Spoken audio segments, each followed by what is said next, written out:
So I'll be using these Alumiweld rods. I got these at Harbor Freight. Not sure where else you can get them, possibly online. Seen a number of people using them through YouTube videos. Seem to be somewhat successful in their endeavors. Let's see how we make out. This is my first time working with molten or semi-molten aluminum, so we'll see. Here we have a 1985 Honda Big Red 250 ES. Great machine, runs strong. However, we have a broken brake lever mount. The lever got bent from a rollover, and in trying to straighten it, I broke the mount. So I'm going to use some of these aluminum, quote-unquote, welding rods. Brazing is more accurate, I'd say, and see if I can't fix that. Wish me luck.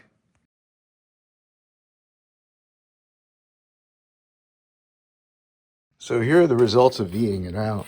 I think it's kind of funny that I V it out and the first letter on the part number is a V. So there's the V out on the lower side, and the upper side, see if I can flip the camera and show you without having to remove it from the vise. Working one-handed is a little difficult.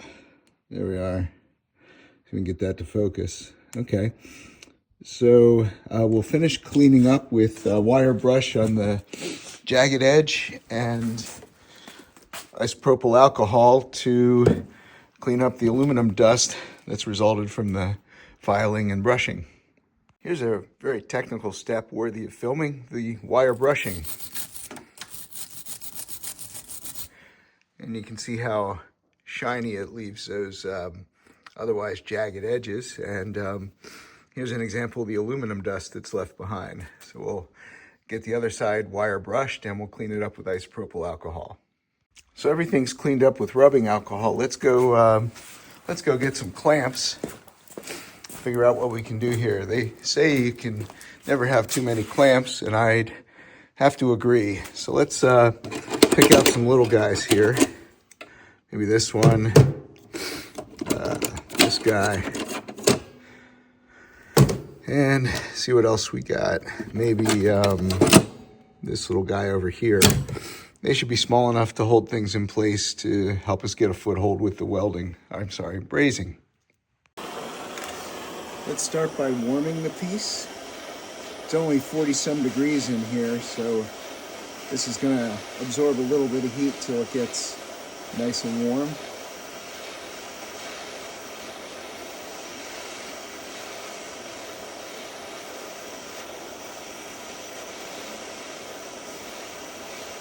All right, let's see if we can get a little bit of the rod to stick. Let's maybe brace this.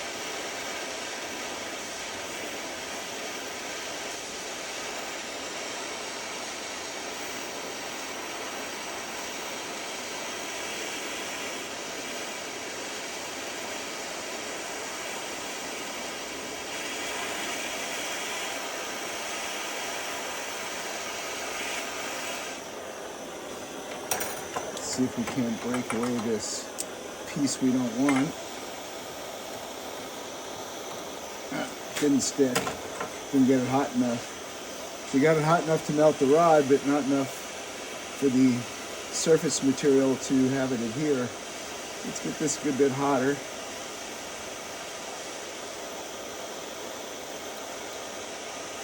See if we can melt it in maybe.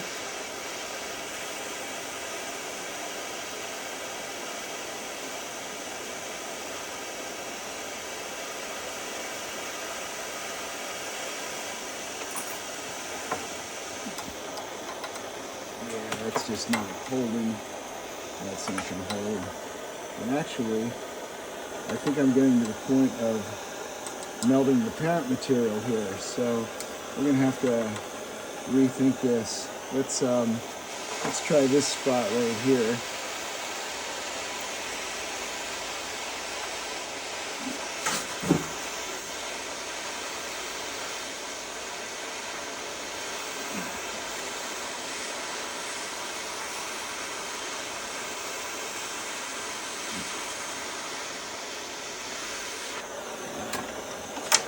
bloody mess.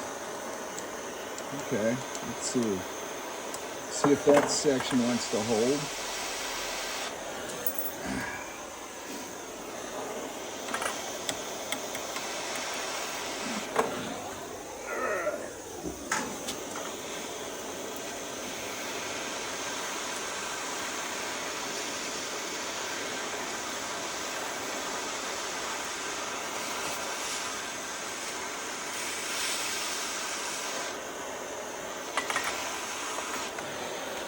All right, let's see if there's any joy in that. Move our clamp. Ooh, clamp's rather hot. Let's let everything cool down a little bit. See if we can't take off this little piece of slag. Yeah, boy, that's still real warm right there. Boy, if I had lead paddles for body solder, I'd be in business. Don't have the air compressor going. All right, blew some cold air on it. Looks like it's hazing over. Let's see how it's holding up. This part's a little less hot. I'm gonna grab another clamp and see what I can do with this. See if I can handle it and assess the strength of the weld.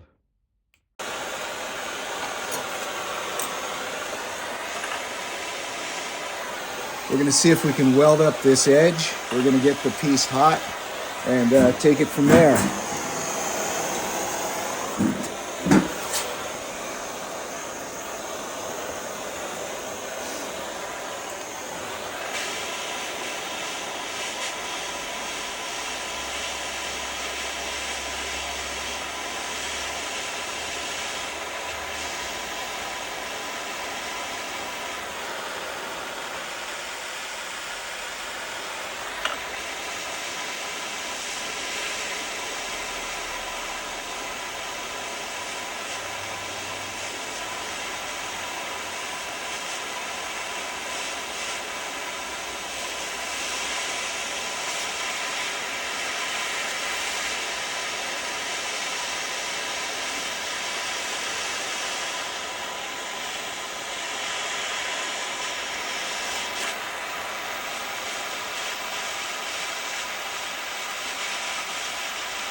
Here's the finished product.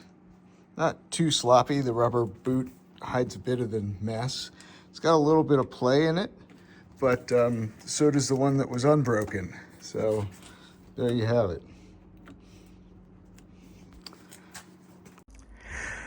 Of course, the video where I showed the successful attachment of the two tabs and reassembling everything, that didn't record properly. So here we are trying to do a verbal post-mortem. So you can also see some of the failure down there on the floor. So the welding rods, they melt at about 730 degrees Fahrenheit. When I say welding rods, welding is a loose term. It's more of a brazing process in this case.